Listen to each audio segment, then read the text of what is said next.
Hello, and welcome to the History of the Early Church.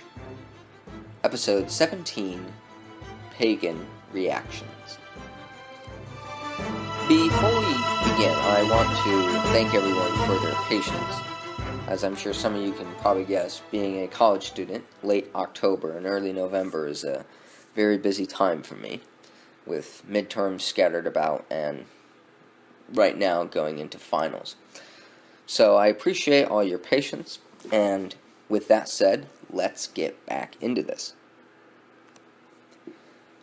Last time, we looked at one of the most infamous persecutions of the early church, the Pogrom of Lyons in 177 AD. In this episode, we will not only continue to see pagan persecution of Christians, but also the attacks made by pagan intellectuals against the church. As the 2nd century was coming to a close, the elite thinkers of the pagan world began to take Christianity more seriously as a religious threat. In earlier decades, most people outside the church were generally poorly informed about the Christian religion. You may remember how Pliny the Younger was surprised to discover that Christians did not commit incest, adultery, or other similar crimes. And while charges like these still roused the hostility of the common people, such as in Lyons, the upper class of Roman society was beginning to be better informed about this new faith and why it was something they needed to oppose. We will be examining some of these pagan critics and see just what they found objectionable about the followers of Jesus Christ. So far, I have tried to keep the narrative as chronological as possible, while still making sure every episode has some coherence of subject. But history is not neat like that. Multiple events in multiple places were happening simultaneously. As a result, like episode 15, this episode was difficult to assemble without losing all sense of narrative coherence. Thus, before we dive into the pagan reactions, there are a couple of things we need to cover first. First is the response to the Gallic pogrom by Justin Martyr's famous student, Tatian the Assyrian. While we cannot be sure, it does seem that the persecution in Lyons was what occasioned Tatian to write his Oration to the Greeks. Similar to his teacher, Justin's first apology was most likely occasioned by the martyrdom of Polycarp. At some point after Justin's own martyrdom in 165 AD, Tatian departed from the Catholic fold and became the leader of a heretical sect called the Heretics. The Heretics embraced rigorous and Gnostic doctrines, such as the rejection of marriage and the belief in aeons. The unique point of Tatian's theology was that he rejected the salvation of Adam. What stands out most, though, in terms of Tatian's beliefs, especially as they departed from the teachings of Justin, is his hostility towards the Greek world. Whereas Justin strived to find a way to bridge the gap between classical and Christian, Tatian ridiculed every aspect of Greek culture, philosophy, poetry, art, etc. For Tatian, the, quote, barbarian philosophy of Moses, the Hebrew prophets, and Jesus was far superior and far more moral than the so-called civilized philosophy of the Greeks. Perhaps, though, it is not too surprising Tatian went down a more rigorous road. He had been with Justin when the pagan critic Crescens had heaped abuses on them. He saw how his teacher had tried to reach the Greco-Roman world, only to have his head cut off. Tatian was an Assyrian, originating from the war-torn region between the Roman and Parthian empires. For Tatian, the Greeks were a smug, arrogant, and hypocritical civilization. From the vantage point of a non-Romanized provincial on the edge of the empire, Tatian could look upon the Greek world and see it for what he believed it truly was, a violent and immoral society built on philosophies inferior to Judeo-Christian monotheism. Before we move on, I should also note something on a different note of what Tatian did, in that he was the first writer to produce a harmony of the four Gospels, Matthew, Mark, Luke, and John, in what is called the Diatessaron. The Diatessaron would be very popular in the church in Syria, and would very quickly be translated from Greek to Syriac, Syriac being a dialect of Aramaic spoken around the city of Edessa. When we get to the end of the 3rd century and discuss the formation of the Christian Bible, we will return to Tatian's Diatessaron and see how it influenced the Syrian church. Moving on to another group of rigorists, we need to tie up the story of the early Montanist controversy. Right in the middle of the controversy, the pogrom in Gaul occurred, and so our focus was diverted there. Nonetheless, the Gallic Martyrs were not isolated from the theological controversy, for, as we saw last time, they themselves submitted their own opinion concerning the new prophecy. So let us now return our attention to the heresy of Phrygia. We left off discussing how the response to Montanism in the Church of Rome was far more relaxed to that of the Asian churches. Bishop Eleutherius appears to have been urged by the Christians of Gaul to both reject and handle mildly the Montanist heresy. There is one more piece of evidence concerning Eleutherius' view towards the new prophecy. At some time in the late 2nd century, a bishop of Rome was initially favorably disposed towards Montanism, but was convinced otherwise by an Asian Christian named Praxias. However, it is unclear if the bishop of Rome referred to in our source is Eleutherius or his successor, Victor. Either way, while the Roman Church was not quite as forceful in its rejection of Montanism, they ultimately concurred with their Asian brethren. The person of Praxias will show up again later in our podcast, as he would become connected to the Christological heresies that would plague Rome in the early 3rd century. So what became of the Montanist movement? Eusebius's anonymous source against Montanism mentions that both Montanus himself and the prophetess Maximilla were driven to suicide, though he admits there are doubts concerning this story. The Montanists claim that the end would come before the death of the prophetess Priscilla, but alas, she died and the Roman Empire continued to exist in peace. The movement, however, would live on, reaching both Rome and Carthage near the end of the 2nd century. The last mention of Montanism that I am aware of is in the 6th century AD, where the movement either died out and or was suppressed by the then Orthodox Christian Roman state. Like the Judaizers, Gnostics, and Marcionites, Montanists will appear again infrequently as we progress through the centuries. Now we may finally discuss the pagan intellectuals of Antonine Rome who responded to the growing Christian church. It was not until the end of the 2nd century that Christianity was understood well by the elite of the Roman Empire. Critical mentions of Christianity appear in classical authors such as the Stoic moralist Epictetus, Pliny the Younger, the historians Tacitus and Suetonius, Apuleius, author of the Golden Ass, Marcus Cornelius Fronto, the great rhetorician, the satirist, Lucian of Samosata, and of course, Emperor Marcus Aurelius himself. Among these, Pliny and Tacitus are the best informed. Pliny, because he had direct encounters with Christians, as we saw in episode 9. Tacitus correctly states how Christianity originated from Judea, from Christ, who was crucified under the governor Pontius Pilate. However, only Pliny appears to have knowledge of the inner life of Christians, which, to his surprise, was not full of depravity and immorality. But for most of the 2nd century, the popular slurs against Christians as belonging to an immoral atheistic sect were believed even by the educated upper class.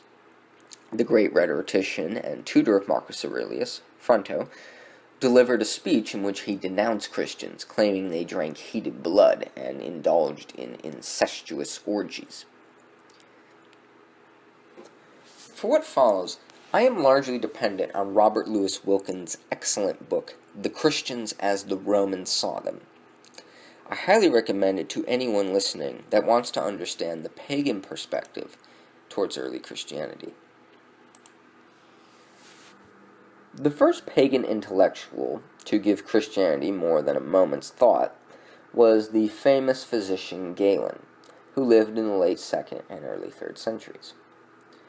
For most of his career, Galen resided in Rome, and it is there that he encountered Christians. Unlike previous pagan authors, Galen did not treat the Christians as a nefarious sect, but accorded them the status of a philosophical school. His major criticism of Christians, as well as Jews, was their appeal to faith instead of using reason to justify their beliefs. This was a criticism Galen also held towards the various philosophical schools of his day. Galen himself belonged to no school, and he examined every group's claims with the same critical attitude. Galen's criticism of Christians and Jews, that they appealed to faith instead of reason, may in part be based on the fact that many 2nd century Christians felt uncomfortable expressing their faith in Greek philosophical terms. Of course, the apologists had taken the opposite approach and paved the way for the Christianization of Greek ideas. On the other hand, many rank-and-file believers were more interested in appeals to emotion and faith than critical reasoning.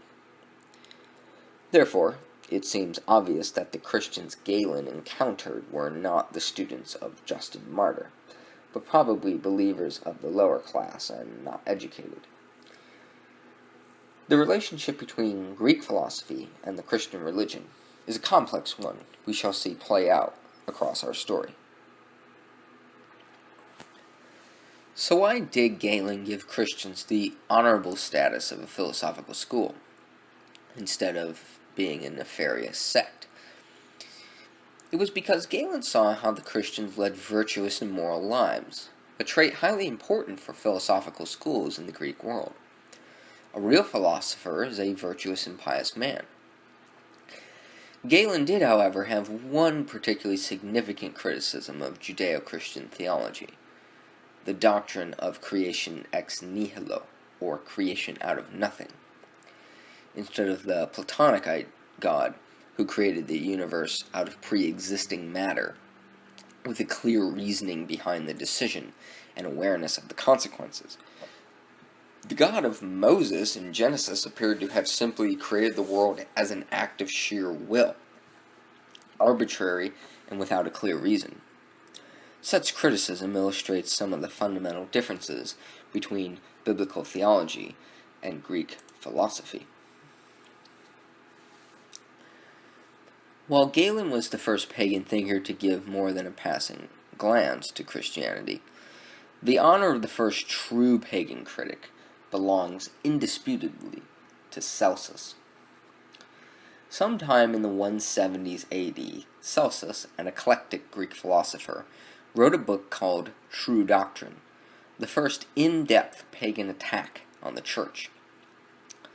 Little can be known about Celsus, but from the substantial fragments of his work that survive, we can gather that he was a conservative intellectual.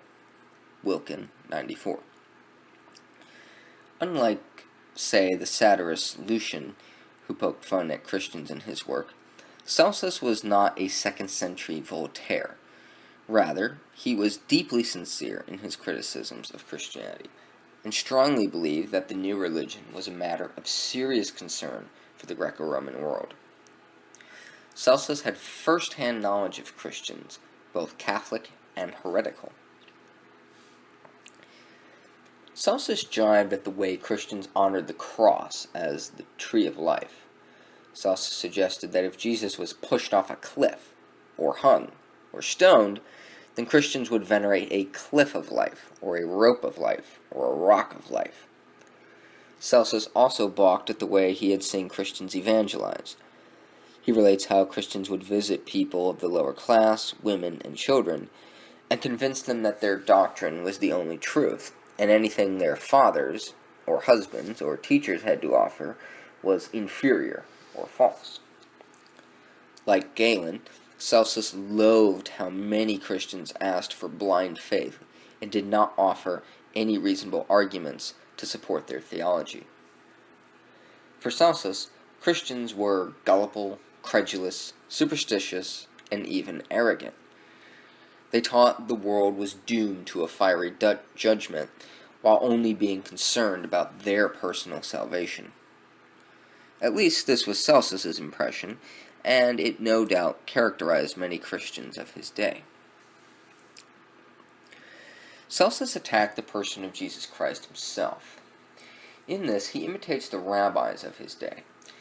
He rehashed the slander that the Virgin Mary had had an affair with a Roman soldier named Pantera, and that the tale of Jesus' miraculous conception and birth was invented to hide her adultery. He also promoted the idea that Jesus was a magician trained in the sorcery of Egypt. Magic was a criminal offense in the Roman Empire. Apuleius, the author of the Golden Ass, was once brought to trial on charges of magic. Celsus, again imitating Jewish critics of Jesus, alleged that Jesus' miracles in the Gospels, if they even happened, were the work of demons, specifically using demonic incantations to perform magic. Christians invoke the name of Jesus when performing exorcisms, which Celsus also naturally identified as magic. He also argued that Jesus' miracles were nothing special or new. Greek heroes had already done acts like that, and yet none of them claimed to be the Son of God. Why was Jesus anything special? Furthermore, while Christianity was a new barbarian cult, what new teaching did it bring that Plato and other philosophers had not already expounded upon, and taught better than the Christians? Philosophers had taught and lived similar lives to Jesus, and yet none of them claimed to be divine. Also, were Christians really monotheists? Celsus believed that the worship of Jesus as the Son of God compromised the oneness and uniqueness of the Heavenly Father, High God of all of the universe. Next, the Christian conception of exclusive monotheism was also abhorrent to Celsus. Here his conservatism shows most clearly. All nations had their own gods and ancient traditions.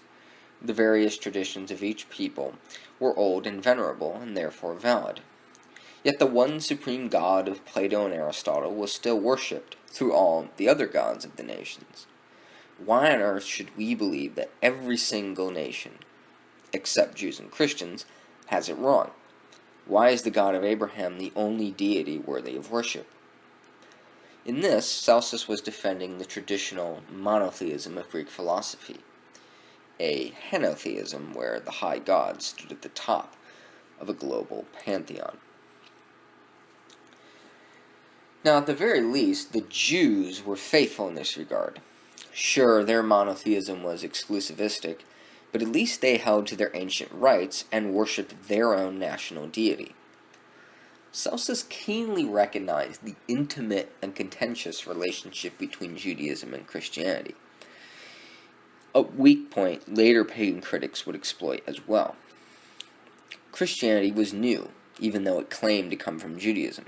The Jews had disowned it, and Christians did not observe the Mosaic Law. In reality, Christianity was a new apostate sect from the old, though somewhat respectable, religion of the Jews.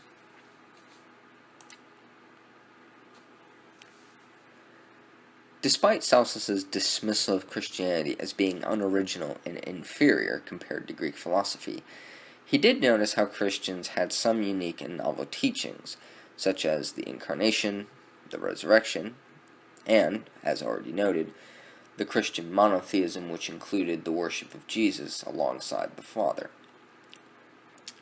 Here another impasse between biblical and Hellenic thought becomes apparent. Greek thought often conceived of the body and material world as inferior to, and unworthy of, the divine and spiritual world. In one sense, Christians agreed with this. God was spirit, after all. But on the other hand, God had created the world, and the end goal of Christians was both spiritual and physical salvation in the New Jerusalem. As a result, doctrines such as the Incarnation and Resurrection were highly offensive to Celsus. You may remember way back when the Apostle Paul visited Athens, the Greek philosophers on the Areopagus were hostile to the resurrection. The fate of the soul after death was not concerned with the body. The frail mortal flesh simply could not be part of the eternal state. Such an idea was revolting to Greek senses. If Celsus was disgusted by the resurrection, you can only imagine how he felt about the doctrine of the Incarnation. God, Celsus believed, would never do something so low, so abasing, so unworthy as to descend from the heavens to earth and become human. Such an idea was blasphemous for Celsus. And furthermore, why would God need to do such a thing? Was he not all-powerful and all-knowing? What could he possibly gain from such an undertaking? Surely, if God desired to know human experience, he would go about it another way. Also, how could God abandon his throne in heaven as ruler of the cosmos? Why would the Supreme Being be so concerned about the meager lives of mortal creatures in such a direct and personal way? In summary, the God of the philosophers was a rational being, existing within the laws of reason and nature. The God of the Christians was irrational, and therefore, according to Celsus, not worthy of worship.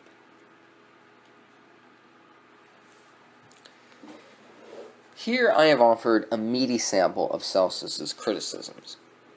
If you want to read it all for yourself, there is Henry Chadwick's translation of Origen's Contra Celsum.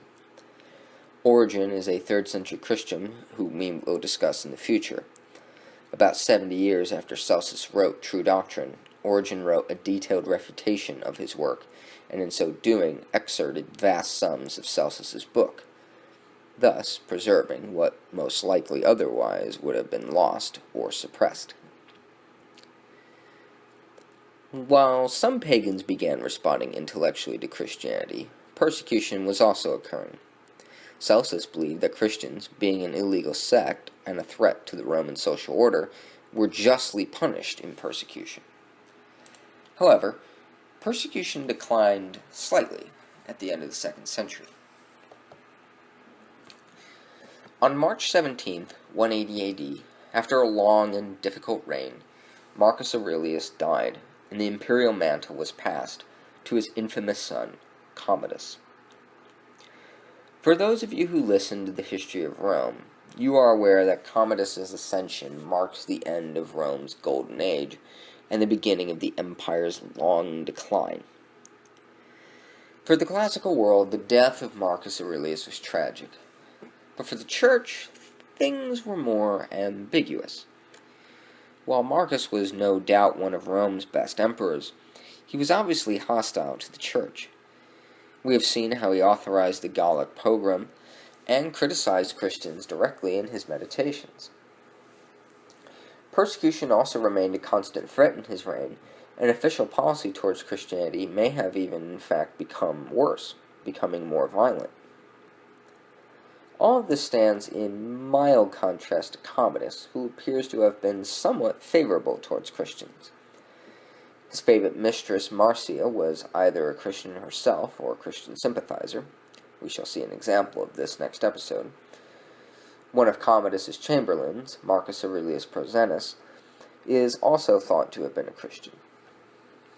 So, for all the awful things Commodus was, depraved, insane, violent, he at least did not share his father's negative attitude towards Christianity.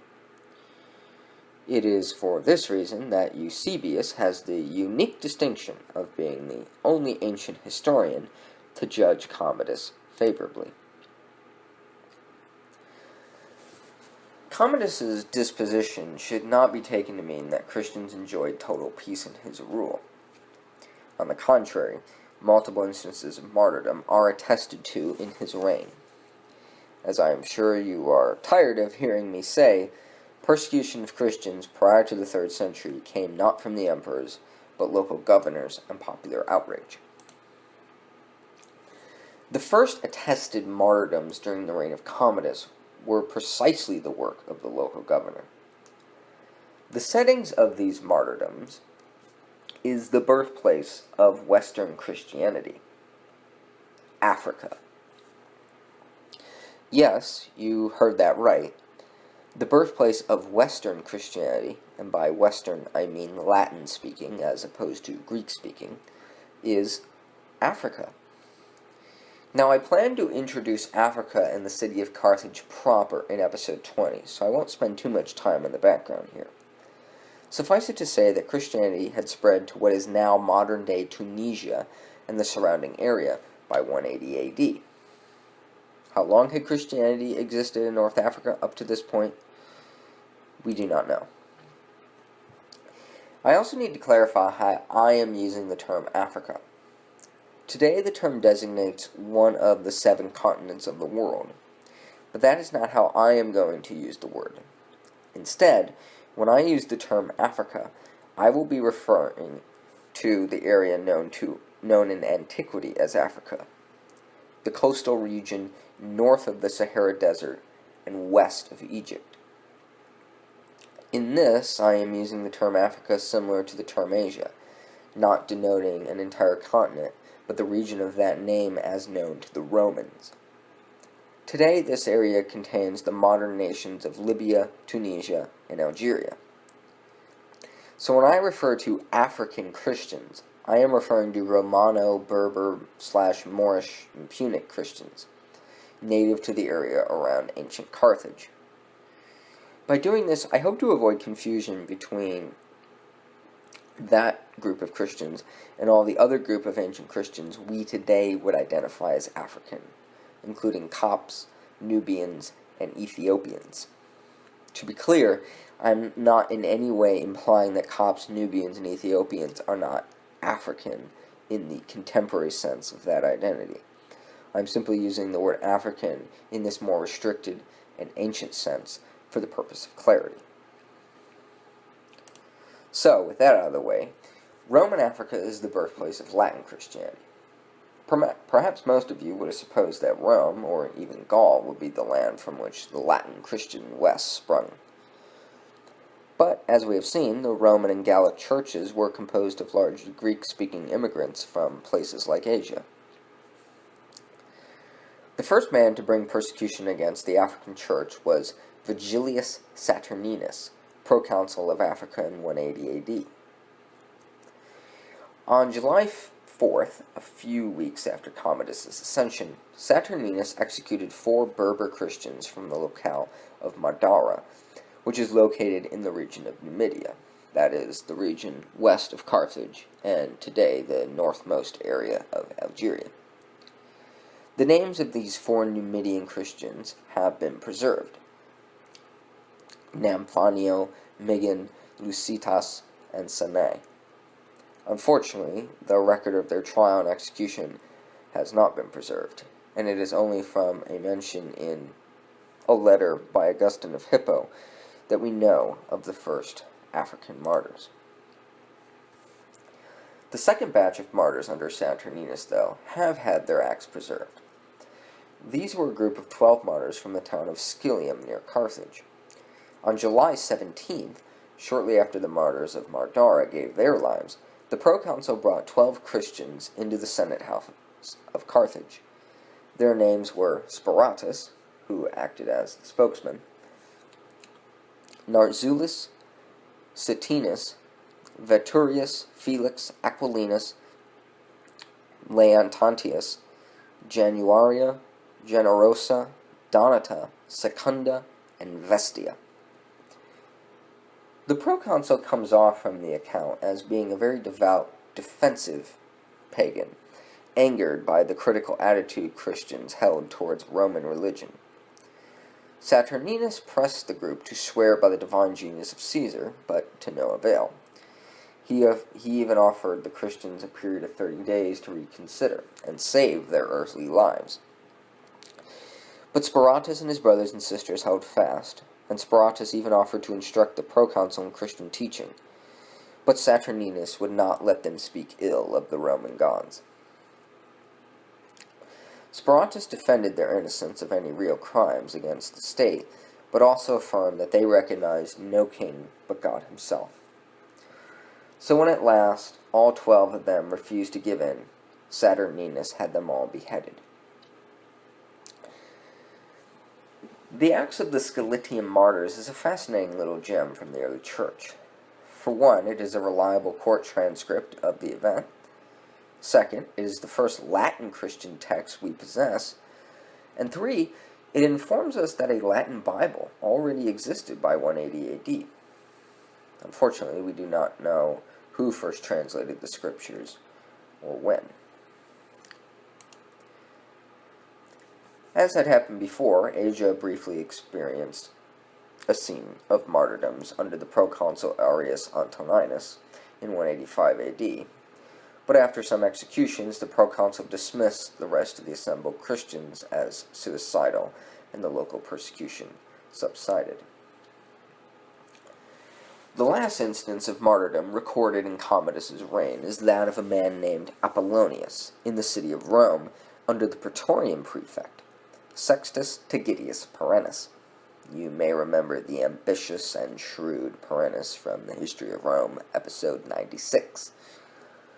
Around 185 AD, a Roman Christian of some social stature, possibly even a senator, was brought before the Praetorian prefect to recant his Christian beliefs, swear by Emperor Commodus, and sacrifice. Perennis appears to have been reluctant to press Apollonius, even giving him a day to reconsider. Apollonius, for his part, gave a stirring and elegant defense of the Christian faith to the assembly. In the end, though, Apollonius suffered the same death of all Christians who refused to obey the Roman magistrates. The combined assault of both persecution and intellectual criticism was met, of course, by the apologists. Since episode 9, we have seen how one of the major features of 2nd century Christianity was the Greek apologists, authors who wrote to a hostile Greco-Roman world in an attempt to counter pagan slanders and establish Christianity as a respectable religion. First, we had Quadratus and Aristides of Athens writing to Emperor Hadrian. Then we had Justin Martyr writing to Antoninus. And next, Marcus Aurelius had 4 apologists write to him: Apollinaris of Hierapolis, Melito of Sardis, Athenagoras of Athens, and one of Justin's students, Miltiades. Despite their valiant efforts, though, imperial policy remained either the same or became even worse. Theophilus, bishop of Antioch, the last of these authors, stands out from the rest because his apology was addressed not to the Roman emperor, but a pagan acquaintance named Autolycus. In this, Theophilus anticipated 3rd century authors, who correctly gauged that local opinions, rather than those of the emperors, were far more pertinent for the Christian community. On another note, Theophilus is the first Christian author to use the word Trinitas to describe the Father, Son, and Holy Spirit. When we reach the end of the 3rd century, Theophilus' contribution to Christian theology will be examined in more detail. For the moment, Theophilus of Antioch brings us to the close of the classic age of Christian apologetics. Next episode, we will turn our attention back to Gaul and examine the life, career, and thought of the greatest Christian author of the 2nd century, Irenaeus, Bishop of Lyons. Well, thank you again for listening. Please comment, review, and subscribe. If you have questions or thoughts about the show, you can email me at historyoftheearlychurch@gmail.com. Be sure to visit the Facebook page, facebook.com/earlychurchpodcast. And be sure to visit the website historyoftheearlychurch.wordpress.com.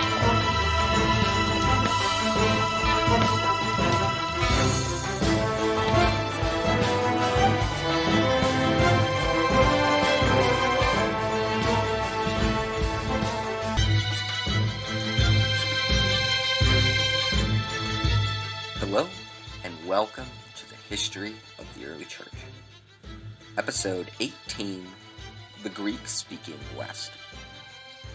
I hope everyone had a good Christmas and New Year. I know I did. I even received a couple books that will be a great help to me for the show. So now that Epiphany has passed and the Christmas and holiday seasons are officially over, let's get back into the story of the early church. Today we return to the Western churches of Gaul and Rome, focusing on the greatest Christian thinker and writer of the 2nd century, Irenaeus of Lyons. We first encountered Irenaeus as the presbyter sent by the Gallic Churches on a visit to Rome, where he submitted their opinion on the Montanist heresy. Irenaeus was a survivor of the Lyons pogrom. Pothinus, bishop of Lyons, had been martyred in the persecution, and so Irenaeus, being held in high esteem by his community, was chosen to become the new bishop. Irenaeus was born around 130 AD. Like many Christians in the Western Empire, he was a Greek-speaking immigrant from Asia. As a youth, Irenaeus was nurtured under the spiritual tutelage of the apostolic father and martyr, Polycarp of Smyrna. Even in his later years, Irenaeus could still recount his vivid memories of the times he spent with Polycarp. His teachings, his demeanor, and perhaps most importantly, his stories of the time he spent with the Apostle John. Thus, Irenaeus, through Polycarp, through John, had a living historical connection to Christ himself.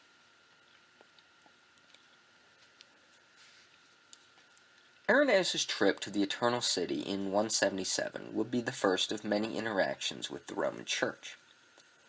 Sometime after the persecution in Gaul, but before the 190s AD, Irenaeus wrote to a Roman presbyter named Florinus. Florinus, like Irenaeus, had originally come from Asia, where he worked for the imperial government. Also like Irenaeus, Florinus had known Polycarp personally,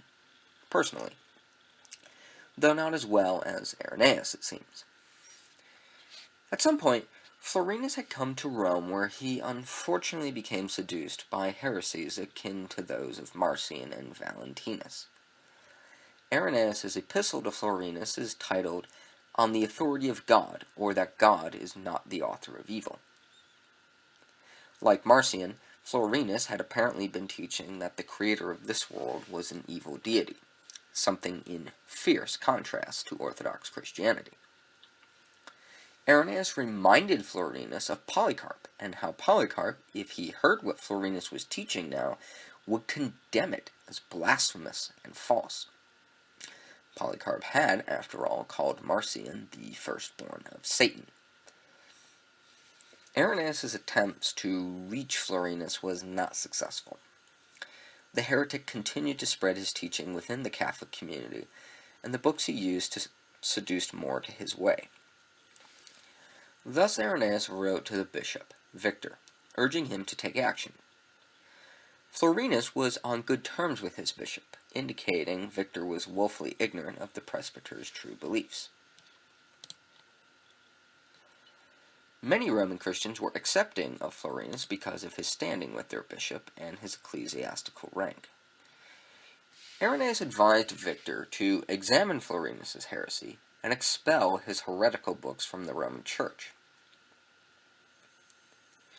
Around this time, another presbyter had separated himself from the Roman Church named Blastus. He too received an epistle from Irenaeus on the subject of schism. It is not known exactly what it was, though, that caused Blastus to break from the Roman congregation. Victor of Rome was a crucial figure in his own right and was perhaps the first true monarchical bishop of Rome. He was bishop from 189 to 199. It is possible